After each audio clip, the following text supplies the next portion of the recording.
Email de Camélia de Pounaouia, je cite: bonjour Lolo et l'équipe de la matinale, je suis complètement perdu quand je vois les derniers changements de camp politique de certains de nos responsables locaux. C'est vraiment du grand n'importe quoi. Je me trompe ou je n'y comprends rien? Bonjour Camélia, bonjour à tous. Ben non, tu te trompes pas du tout. C'est évident que les derniers ralliements de certains ont de quoi surprendre et donc, rassure-toi, il n'y a rien à comprendre, en tout cas rien qui relève de la logique ou de la cohérence politique.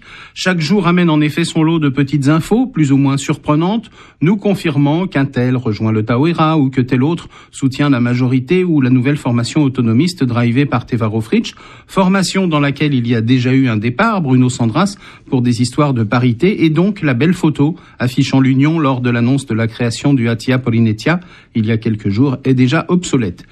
Il n'aura échappé à personne que nous ne parlons pas d'idées en ce moment, que nous n'entendons pas beaucoup de programmes. Ça viendra, enfin on l'espère, parce que dans 2 mois à cette heure-là, on aura passé le premier tour des élections territoriales.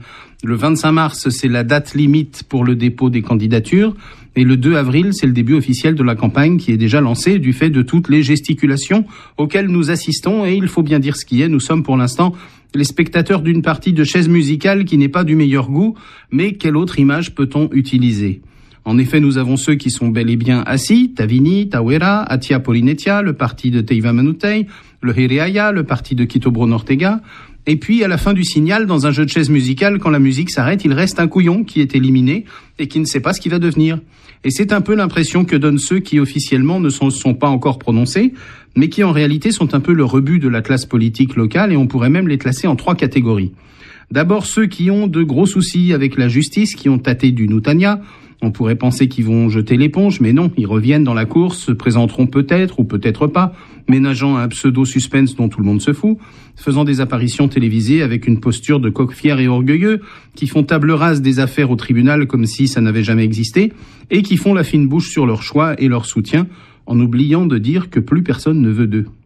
Ensuite, il y a les has-been, ceux qui ont eu un passé de députés, qui ont un bilan de Tavana plus que mauvais, et qui se sont pris une raclée aux dernières législatives avec un score que l'on ne rappellera pas, un peu livrés à eux-mêmes, mais ne jetant pas non plus l'éponge.